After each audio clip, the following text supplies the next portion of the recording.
Oi, aqui é a Sueli Carneiro. E aqui a Neca Setúbal.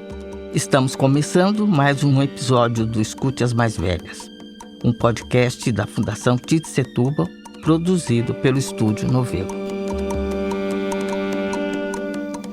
Toda semana a gente traz para a conversa aquelas que foram responsáveis por pensar e difundir o feminismo no Brasil, num período muito delicado da nossa história. E no episódio de hoje, a gente conversou com a socióloga e educadora Eva Blay. Eva Blay presidiu o Conselho Estadual da Condição Feminina de São Paulo, o primeiro órgão de governo voltado para desenvolver políticas públicas de promoção da igualdade de gênero. Bem, acho importante ressaltar que a Eva Blay fez pesquisas pioneiras sobre gênero na Universidade de São Paulo e é uma referência, sobretudo no tema da violência contra a mulher. A minha curiosidade para entrevistar a Eva é entender como foi a atuação política dela como suplente do Fernando Henrique Cardoso e depois como senadora que ela assumiu por 1 ano. Vamos então para a conversa com a Eva.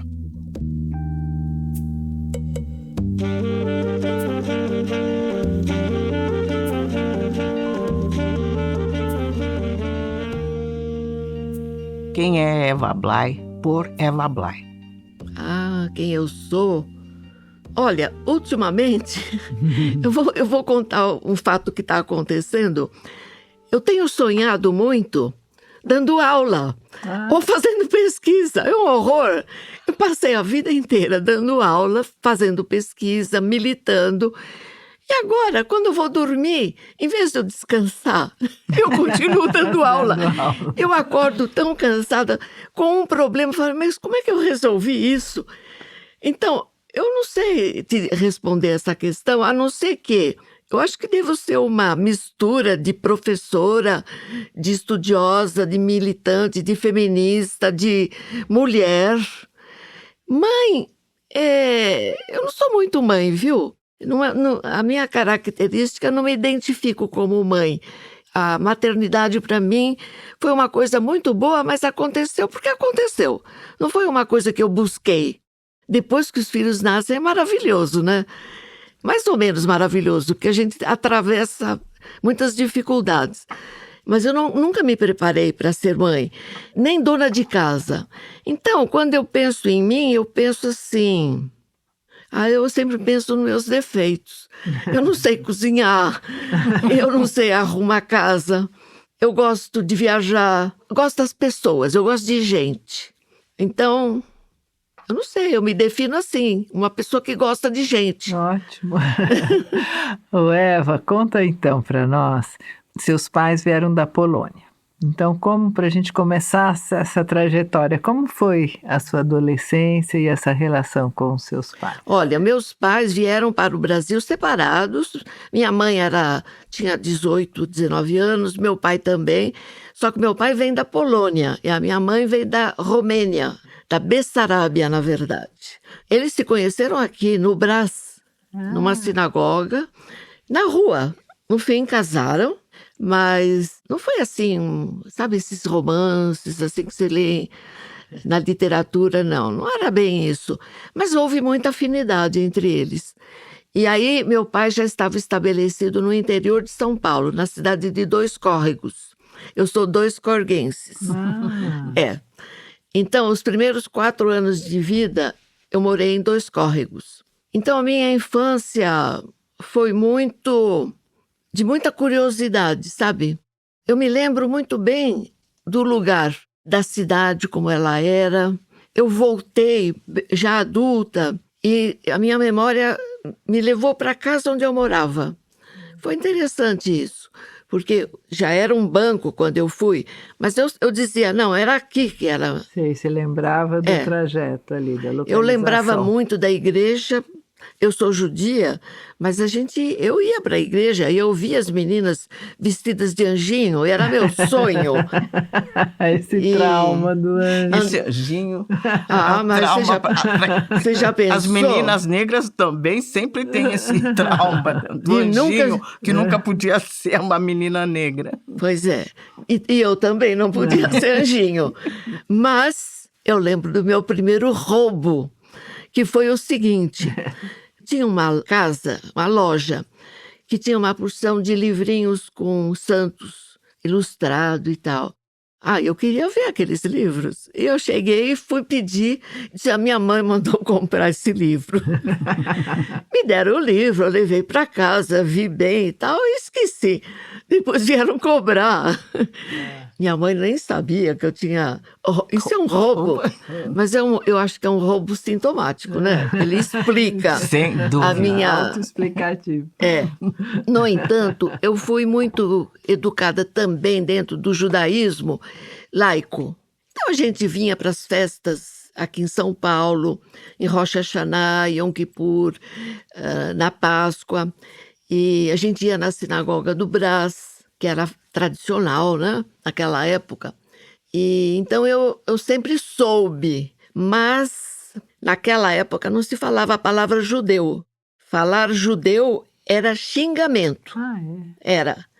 Eu era proibida de falar essa palavra. E isso é bom a gente registrar, porque no Brasil, por causa da Igreja Católica, e aquela ideia que os judeus matarão Cristo e não sei o quê, então criou-se essa resistência ao conceito de judeu, porque ele não vinha sozinho, ele vinha com essa ideia de quem matou Cristo, né? Já pensou carregar isso na vida? Não foi fácil.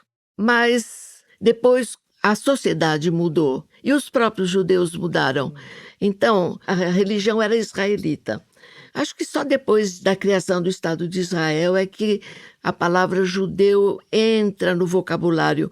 Mas se você observar na literatura, eram pouquíssimos os que usavam essa terminologia. E eram pessoas brasileiras, intelectuais, muito bem informados. Então, eu tenho esses livros dessa época, quer dizer, antes da guerra até, porque já era aquela época da ditadura, do Vargas. Então, já existia no Brasil essa questão de discriminação e não discriminação. Só que eu fui educada na escola pública. Eu nunca estudei em escola particular, nunca estudei em escola judaica. Eu sempre estudei na escola normal no Brás, depois eu fui para o Roosevelt, depois eu fui para a Faculdade de Filosofia.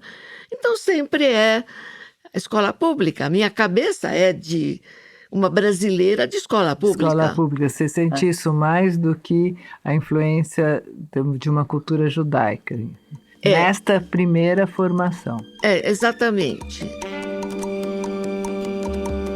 Eva, você foi uma das primeiras mulheres no curso de Ciências Sociais da USP, em 1956, quando você começa, né? Como era ser mulher nesse contexto? A universidade não era uma coisa tão normal para as meninas, né? Era, viu, Sueli? Como era, assim? Para nós, se existia barreira, a gente já tinha superado na hora que entramos para a universidade. Por exemplo, na escola que eu estudei, até o ginásio, as classes de mulheres eram à tarde e dos homens de manhã. Era separado. Quando eu entrei para o clássico, também no Roosevelt, também era separado, homens e mulheres. Mas no intervalo, a gente se comunicava, não é?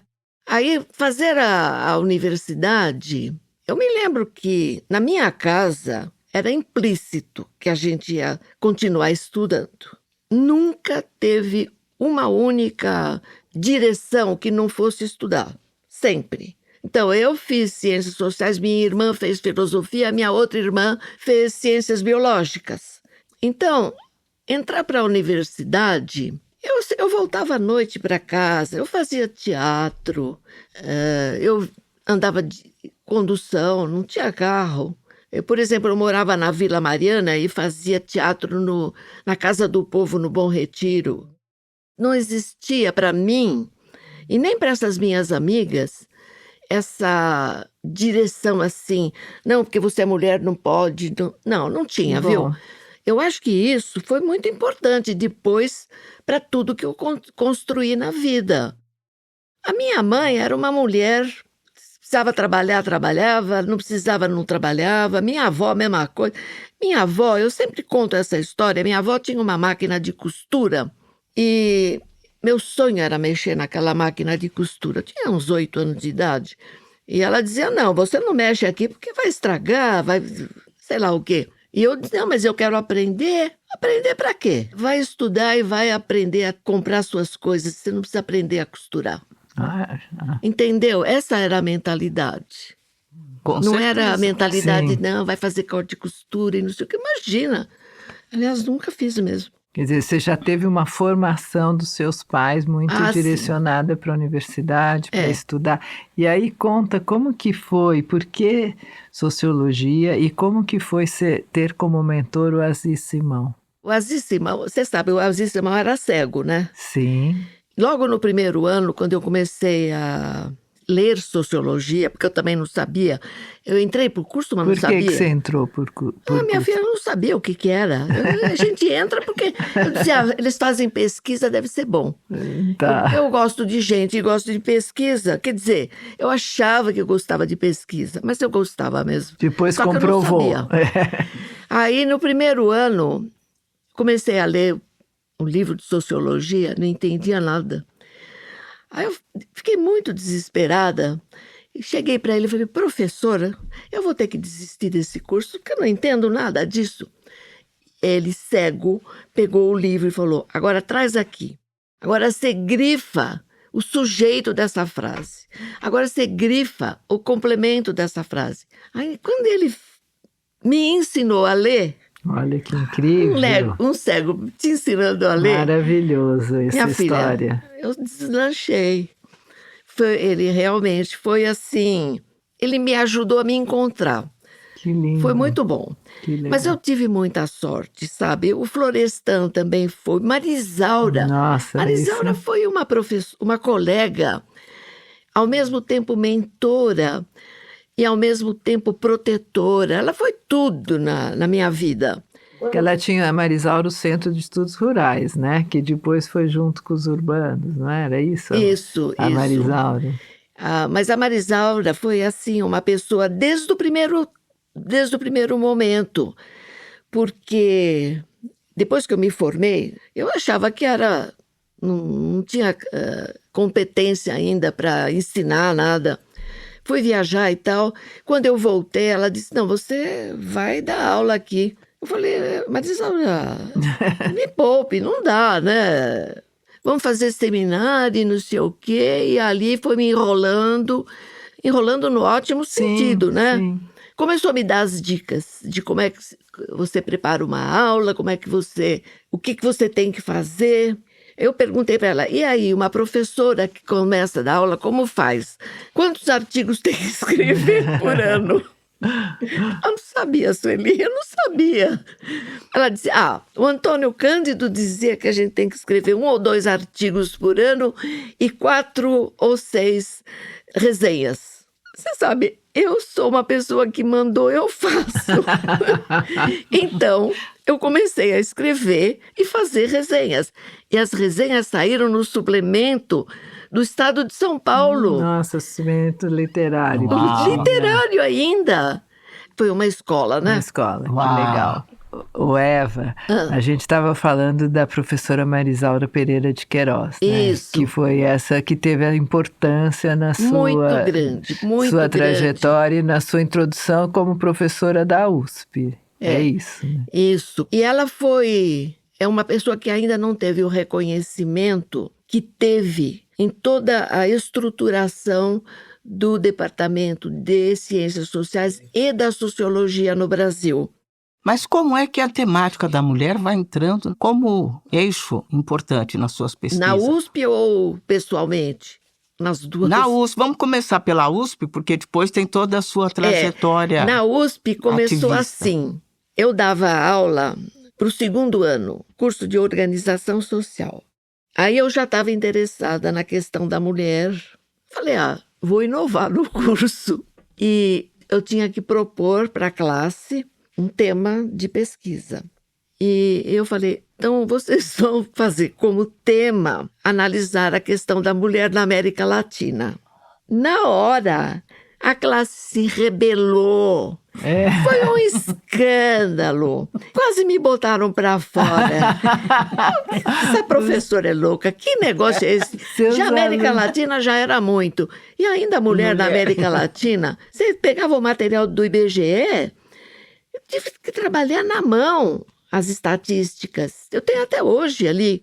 Bom, depois da revolução que teve na classe, não consegui. Falei, então, na próxima aula, vocês vão fazer uma contraproposta. E aí, na aula seguinte, a classe se dividiu. Uma parte ficou só com a América Latina, a outra pegou a questão da mulher. Aí foi bom, porque acho que foi a primeira vez que apareceu um curso sobre mulher, não era gênero, né? Mulher, sim. No curso de Ciências Sociais. Você lembra mais ou menos o ano, assim? Eu me formei em 59, 61... Olha, 62, 63. Nossa, muito pioneiro, hein? Nossa, muito. Nós fomos pioneiras exatamente como a Europa e como os Estados Unidos. Uma coisa que eu sempre comento com as pessoas, quando eu me lembro de pesquisas que você faz, sobretudo na questão da violência contra a mulher, é um achado que você contou numa das suas investigações, que davam conta de que os homens negros apareciam subestimados no crime de violência contra a mulher, ao contrário dos outros grupos de cor, né? Apareceu muito mais. Ele aparecia sobre-representado no crime contra o patrimônio, mas subrepresentado nos crimes de violência. O resultado da sua pesquisa contrariava completamente o estereótipo, né, em torno do homem negro, né, dele ser ou a expectativa do resultado de uma pesquisa dessa é que apareceria, em primeiro lugar, os homens negros como predadores sexuais, né? E a sua pesquisa dizia exatamente o contrário. Porque eu não sei, Sueli, da onde é que se achava que os homens negros matavam mais as mulheres do que os homens brancos. Porque, na verdade, todos matam as mulheres. Homens brancos, negros, amarelos, todos matam. Essa ideia do patriarcado está esparramada. Agora, talvez as mulheres negras tivessem mais independência, havia mais famílias lideradas mesmo por mulheres.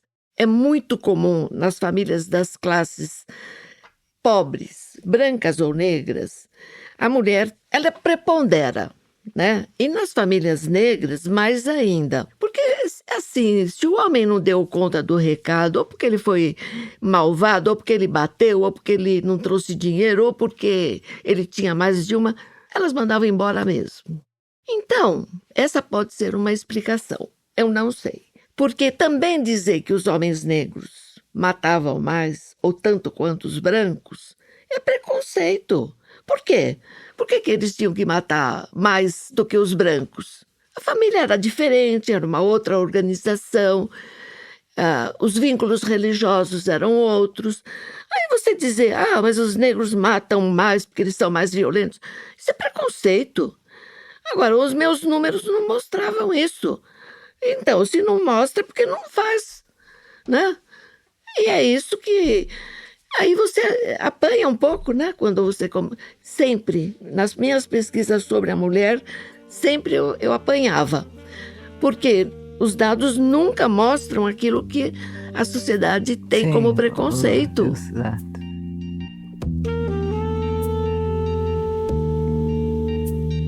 Agora a gente quer muito saber, Eva, sobre o Conselho Estadual da Condição Feminina no Estado de São Paulo, que você presidiu nos anos 80. Então, assim, é uma história que a gente não ouviu ainda, especificamente sobre o Conselho de São Paulo, que foi anterior ao Conselho Federal, né? Quem eram os protagonistas, como que você chegou à presidência desse conselho, como era essa relação no governo Montoro, enfim, acho que tem uma história aqui para você contar para a gente. Tem uma longa história. Primeiro, a gente tem que levar em conta que estávamos vivendo uma ditadura. Eu era muito envolvida a favor da democracia. Se tinha um grupo, eu estava lá. Era perigoso? Era. O que você vai fazer? Tem que escolher, né? Nessa hora. Nessa fase, eu atuei muito, viajei, fui para o interior, levando essa ideia de democracia, como a mulher entra na democracia, como você faz um partido político, como você elege. Então, você tinha que ensinar tudo isso, mas tinha que ensinar da base. E aí, nós feministas, aí já éramos feministas, já estávamos com essa visão ideológica do feminismo. Nós sabíamos exatamente como na sociedade havia machismo, havia patriarcado, havia violência, estupro, assassinato, homens que achavam que a casa era proteção, e a casa a gente já sabia que não era proteção coisa nenhuma, mas tinha que abrir a porta da casa. Então, a gente já sabia tudo isso e fizemos um projeto e distribuímos para todos os candidatos, dizendo, olha, entre o Estado e a sociedade tem que existir um setor intermediário. Qual que vai ser esse setor intermediário? Como a gente faz para a sociedade levar para o Estado essas demandas? Aí que surgiu a ideia do conselho. Aí eu sentei, eu escrevi uma proposta de conselho. Aí nós já tínhamos um bom grupo de mulheres e foi discutido esse projeto. A gente levou isso para o Montoro como candidato. E ele disse, olha, se eu ganhar, eu aprovo a construção desse conselho. O Montoro era uma pessoa muito aberta. Ele era da participação, né? Muito. E você veja, ele era católico, a mulher dele católica, e eu me dava maravilhosamente bem com eles. Eu defendia e defendo o aborto. A dona Lucy Montoro era contra, mas ela dizia assim para mim, olha, Eva, você fica na tua, eu fico na minha. Eu sou pela tabelinha. Sabe, olha, isso é lindo. É uma coisa maravilhosa, não é? Saudade, hein, desses isso tempos. Aí, hoje a gente não vê mais isso. Não vê, né? E era muito engraçado, porque era aberto isso, sabe, Sueli? Enfim, aí, quando ele ganhou, nós que éramos as pessoas que tínhamos escrito, mas que tínhamos liderado, aí entrou a questão das mulheres negras. E queriam que eu indicasse as mulheres negras. Eu falei, não, eu não indico. O movimento que tem que mandar. Claro que a Sueli estava ali, né? A gente já achava que ela devia ficar. Mas entrou uma mulher negra que não fazia parte. Num programa, num domingo à noite, gritando que eu era uma fascista ou nazista ou qualquer coisa no gênero, que eu não aceitava as mulheres negras, porque ela era uma candidata e não sei o quê. Gente, vocês não podem imaginar, na minha casa, meus pais, eles estavam apavorados. Como que uma filha minha, né, que vai para a universidade, que é professora, eles vão dizer isso? Filha, sai disso, você não tem que fazer parte desse negócio. Bom, tudo bem. Aí teve a reunião das mulheres negras, aí a Teresa Santos, você e não sei mais quem e tal. Mas essa coisa é importante, quer dizer, foi uma inflexão importante, né, na construção do conselho. Foi. Porque foi uma convocação que essa senhora fez, a Marta Arruda. Isso. Ela nos convocou e disse que falta de vergonha a de vocês, que tem um conselho que vai ser criado e não tem nenhuma representação de mulheres negras. O que é que vocês estão fazendo? Estão dormindo? Estão escondidas? Estão com medo? Ou seja, ela não brincou conosco também, ela nos organizou, nos mobilizou. Mas ela, né? queria ser indicada. Sim, aí não, mas quando ela chama o movimento, aí o movimento vai fazer, Exato. vai tomar sua decisão em relação a isso. Mas ela... E foi aí que nós indicamos Teresa Santos e Vera Soares para compor o conselho. Para compor o conselho. Mas eu digo, as mulheres negras já estavam organizadas, já tinham algum diálogo. Quer dizer, nós estávamos no movimento negro. Nós não estávamos acompanhando o processo de criação do conselho. É a provocação da Marta Arruda que nos obriga a olhar para o assunto E ela, é aquilo, ela falou, vocês não têm vergonha na cara? Tem que fazer alguma coisa. Aí resolvemos nos organizar. Mas isso cria o primeiro coletivo de mulheres negras de São Paulo. E aí a gente começa a desenhar políticas específicas para as mulheres negras dentro do conselho. É, isso mesmo. Mas aí não acho que foi uma coisa assim à parte. Por exemplo, quando a gente desenvolve todo o programa de creches, não era para mulheres negras ou brancas ou amarelas, para todo mundo, né? Creches em geral. Mas uma coisa a gente começou a fazer, analisar os livros do primário, né? A figura da mulher negra, a figura da mulher em geral, Os subordinada. estereótipos. Então a gente nos começou livros didáticos. Isso foi uma coisa que foi importante. Muito importante. E aí também teve um outro problema difícil, porque os partidos políticos é que começaram a criar atrito. Então, por exemplo, o PT dizia, mas o conselho do Montoro é partidário. Isso aí enfraqueceu o movimento feminista. Sim. Mas logo em seguida, o conselho passou a ter uma ação muito forte nas escolas, no preconceito. A gente entrou em tudo. E aí, imediatamente, o resto do Brasil foi criando conselhos. Hoje, eu acho que o conselho é uma excrescência. Porque hoje a gente tem outros mecanismos. Hoje outro momento. Como você vê o impacto desse processo iniciado no Conselho da Condição Feminina de São Paulo, posteriormente sobre a criação do Conselho Nacional dos Direitos da Mulher? Foi uma coisa assim, era um modelo. À medida em que os governos começaram a se organizar, passou a ser necessário ter uma representação da mulher a nível nacional. Mas foi muito difícil. Aí, olha, eu também preciso dizer uma coisa, viu? Eu acho que tem gente que não vai gostar do que eu vou dizer, mas não imagine que nós feministas somos todas maravilhosas. Não somos. Ser humano, né? Há uma diferença, há interesses pessoais. O Conselho Nacional, ele teve uma fase muito positiva, mas depois interesses partidários ou pessoais mesmo interferiram. E era importante porque permitia que a gente ampliasse todos os direitos, né? O direito à não violência, à cidadania, esparramar tudo isso pelo resto do Brasil. Não conseguimos, mas aos poucos fomos implantando. Eu acho que falta muito ainda. A solução, no meu ponto de vista, é pressão através dos movimentos sociais. Hoje, eu acho que hoje é movimento social. Não tem outro jeito. Ministério não resolve, criar mais conselhos não resolve, porque chegou lá em cima, é o partido e são interesses.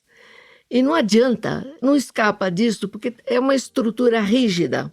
Agora, a pressão popular, a pressão no dia a dia, nas escolas, nos clubes, nos partidos, no jogo de futebol, em todos os lugares, funciona. Isso funciona.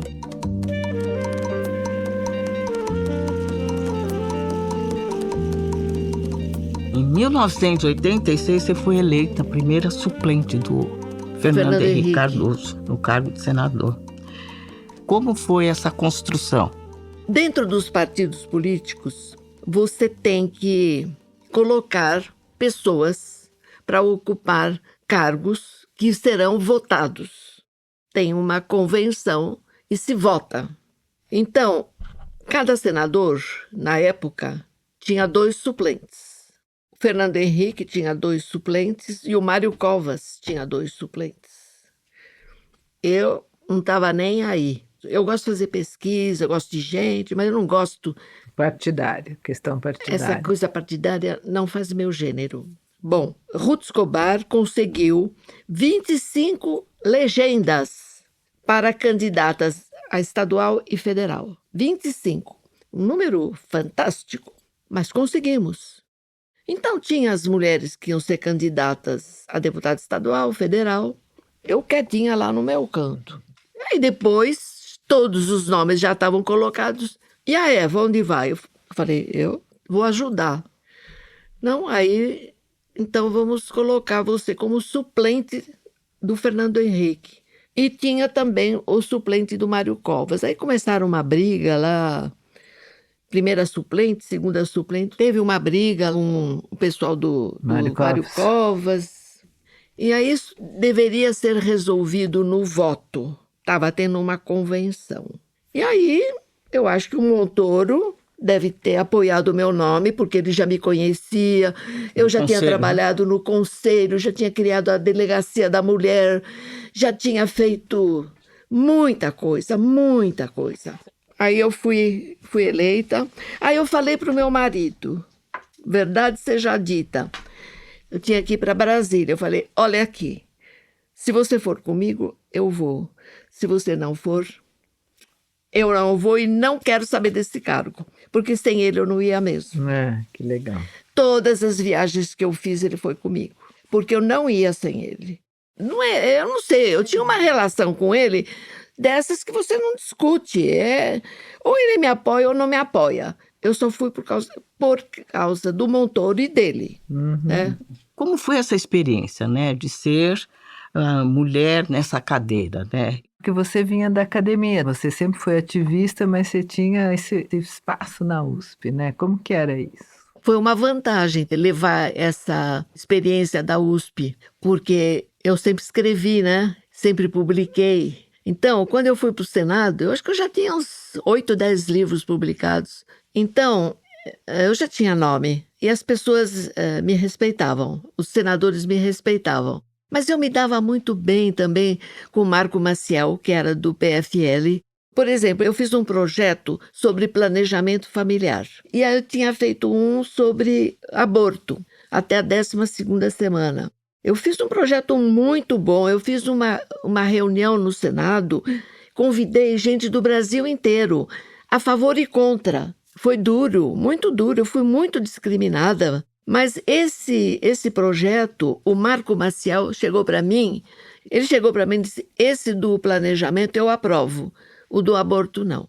Eu achei ótimo, isso é limpo, porque tinha senador que chegava para mim e dizia, eu sou médico, eu faço aborto, mas aqui eu não vou votar a favor não, sabe? Uau, pesado. Então, eu ficava sabendo das coisas, porque antes de eu ser senadora, eu tinha ocupado um cargo na ONU. Esqueci de falar isso. Como é que foi? Porque, foi consultora da ONU. Eu fui assessora, Interregional Advisor da ONU, em Viena.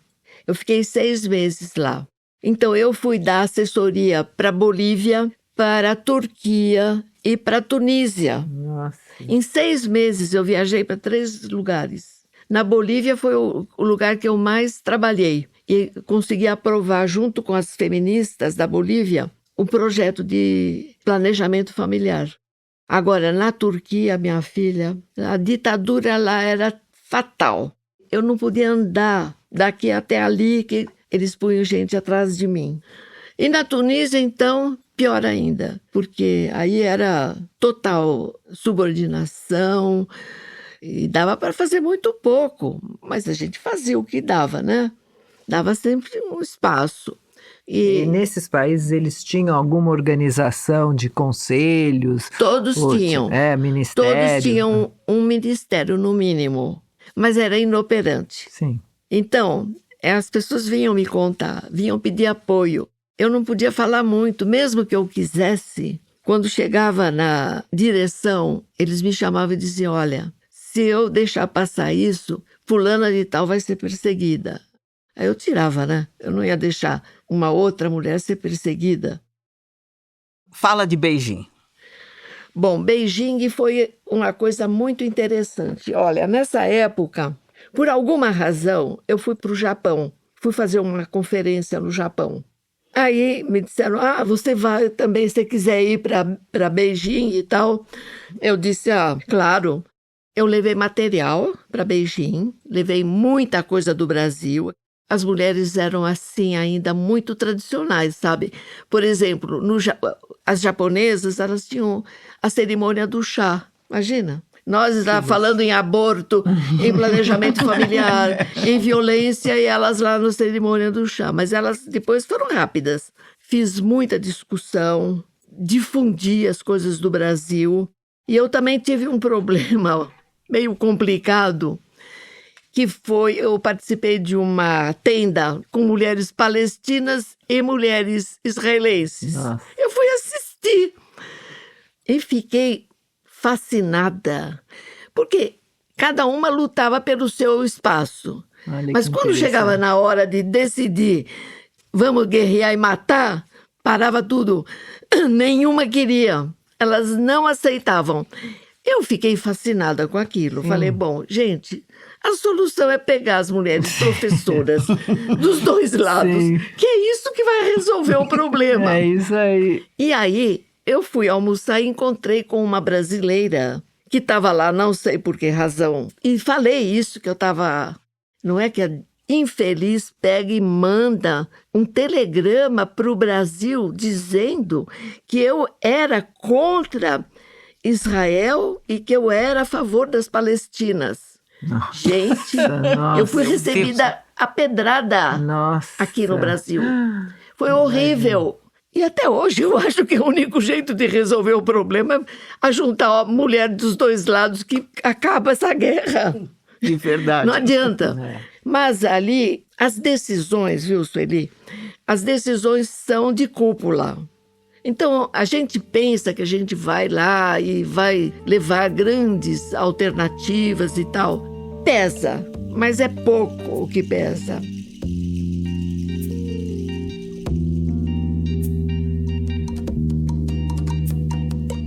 Você criou o núcleo de estudos da mulher?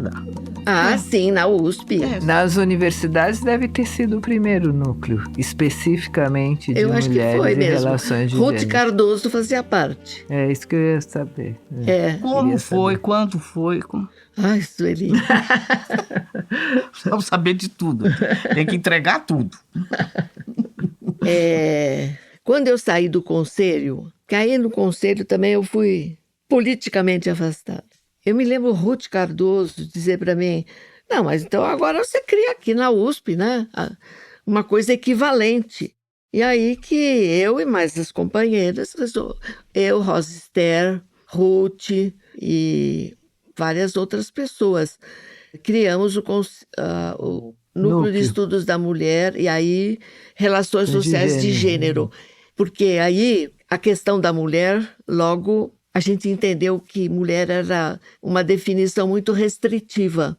E, na verdade, quando você fala em gênero, você está falando numa coisa muito mais ampla. Nós, mulheres, podemos ter o exercício masculino ou o exercício feminino, portanto, a nossa condição de gênero é maior. E quando você fala só mulher, você está pensando uma coisa mais estreitinha. Eu aprendi isso na literatura mesmo, lendo várias autoras. Sim. E tal. Agora é uma curiosidade de socióloga que estudou na USP. Tinha uma bibliografia de mulheres que vocês... Não tinha. Pois é, não que tinha. Eu não me lembro de ter estudado isso. Variava muito, mas eu vou te falar. A autora que mais me influenciou foi Betty Friedan. Nossa. A Betty Friedan escreveu um livro onde ela desnuda a mulher de classe média, que vai para a universidade, que se casa e vai ficar morando no subúrbio, cuidando dos filhos e não vai mais trabalhar, nem estudar.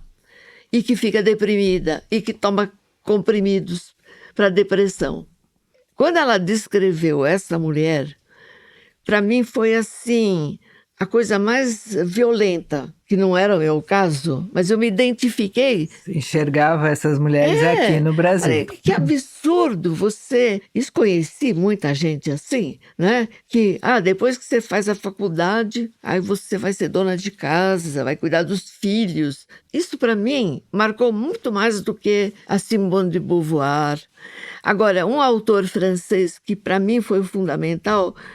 foi La Femme dans la Société, A Mulher na Sociedade, do Chambard-Delot. Porque ele é um casal, ele e ela, Chambard, e eles analisavam na sociedade francesa a divisão de trabalho na família. sociologicamente, isso foi fundamental para mim. Você não falou da delegacia? Não falei. Como foi, Eva? Porque nisso também São Paulo foi pioneiro, né, na criação Foi. das delegacias de defesa das mulheres. Como foi esse processo? Quando nós criamos o Conselho da Condição Feminina, primeiro a gente tinha toda uma base ligada à escola, à creche, educação não racista, educação não discriminatória. E o problema do assédio e da violência era o tempo todo, né? Nós tínhamos que enfrentar o tempo todo esse problema. Que foi no conselho mesmo que a gente resolveu criar uma delegacia. Eu me lembro que nós fizemos uma reunião chamando vários delegados, homens, e a gente colocou para eles este problema. Eu até me lembro que essa reunião foi ali na Avenida Higienópolis, onde tem uma casa que era da polícia. E aí nós chamamos os delegados e colocamos para eles como que a gente podia resolver este problema. E foi dessa reunião que eu me lembro que surgiu a ideia de a gente criar uma coisa específica, uma delegacia específica. Porque, na verdade, as mulheres podem ir a qualquer delegacia, né? Não precisa ser uma delegacia especializada. Mas, se a gente criasse uma delegacia que tivesse mulheres, que atendesse, com apoio, etc., seria mais fácil para a denúncia. Teria mais empatia, teria mais abertura para ouvir, escuta. Isso, e foi daí que a gente criou a primeira, com essa mulher que está aí até hoje, né? A Rose. Delegada Rose. E a gente criou com ela. E, nossa, foi um escândalo. No seguinte sentido, que o dia que a gente abriu, as mulheres que apareceram para denunciar davam volta no quarteirão. Era assim, uma coisa fantástica. Nunca imaginamos que podia ser tanta gente assim. E aí que a gente começou a discutir essa estrutura, como montar essa estrutura. E aí, minha filha, os problemas são imensos, porque eles têm os problemas dentro da delegacia, que as mulheres são muito assediadas. Sim. Eu acabei de ver uma reportagem sobre assédio nas mulheres que estão no exército. Gente, é uma coisa incrível. E então, imagina nas delegacias, né? Também. Agora, a gente teve muito apoio popular. Só que não adianta, porque você tem que criar... Não adianta criar só a estrutura, você tem que dar todo o suporte dessa estrutura. Tem que definir qual é o papel, quem faz, o que faz. E não é tão complicado, porque você basta ter assistente social ou psicóloga, alguma pessoa dentro da delegacia que ajude a... Faça o acolhimento. Agora, a melhor coisa que nós fizemos foi o telefone 180. Isso realmente ajuda. Depois tivemos outras coisas, a Lei Maria da Penha e tal. Mas esse telefone, eu acho que é uma coisa mais importante. E esse telefone é um telefone, assim, fatal. Porque se imediatamente... Fica gravado, né? Imediatamente vai para a delegacia ou vai para alguém que pode socorrer. Então, eu acho que das coisas que a gente fez, não é que a delegacia não seja boa, é boa, mas deveria ser mais aperfeiçoada. O telefone é uma coisa, assim, imediata, sabe? E no mundo inteiro. Funciona. Funciona, porque às vezes a mulher está na Espanha e ela pode pedir apoio no Brasil ou vice-versa. Funciona desse jeito. A gente termina sempre as entrevistas com uma pergunta de como tem sido envelhecer para você. A única coisa que eu noto é que quando eu vejo na imprensa, morreu fulano de tal com 80, 90, com 100, eu fico pensando, o meu limite deve estar por aí, né? Mas eu confesso que, a não ser a falta do meu marido, que é uma falta agora diferente. A não ser essa, eu não vejo grandes diferenças. Eu acho que até tá bom porque, por exemplo, eu posso escolher meus compromissos, eu continuo trabalhando, mas eu faço o que eu gosto. O que eu gosto me dá, às vezes, uma pressão infeliz, mas a questão política, por exemplo, é o que mais me interessa. E melhorar a situação do Brasil é prioritário para mim. Então, eu escolho, por exemplo, escrever um artigo. Eu não tenho acesso a, digamos, a Folha ou Estado, mas eu tenho a outros jornais. E eu tenho publicado. Eu publiquei 2 livros sobre a questão da mulher na América Latina e no Brasil. Eu publiquei um livro que eu adoro, que se chama O Brasil como Destino, que eu fiz toda a trajetória dos judeus antes da Segunda Guerra Mundial. Por outro lado, financeiramente, eu não preciso de muito, mas o que eu tenho tá bom, é o que eu quero. Só queria que o Brasil não tivesse tanta pobreza, sabe? Mas meus filhos, graças a Deus, estão bem. Minhas netas são maravilhosas. Eu tenho 2 netas, absolutamente o prêmio da minha vida. Então, eu não acho que eu estou envelhecendo. Eu estou vivendo, eu continuo vivendo. Eu não estou sentindo envelhecimento. Eu não estou sentindo. Talvez amanhã eu mude. Mas hoje eu enxergo, eu ouço. Maravilha. Eu tenho limitações, claro. Sim. Né? Hoje eu tenho algumas limitações físicas, mas sempre eu tive alguma. Ou para cá ou para lá. Que bom, muitíssimo obrigada. Olha, muito obrigada pelo seu tempo, por essa entrevista linda, contar essas histórias. Muitíssimo obrigada. Eu que agradeço. Foi um prazer encontrar vocês.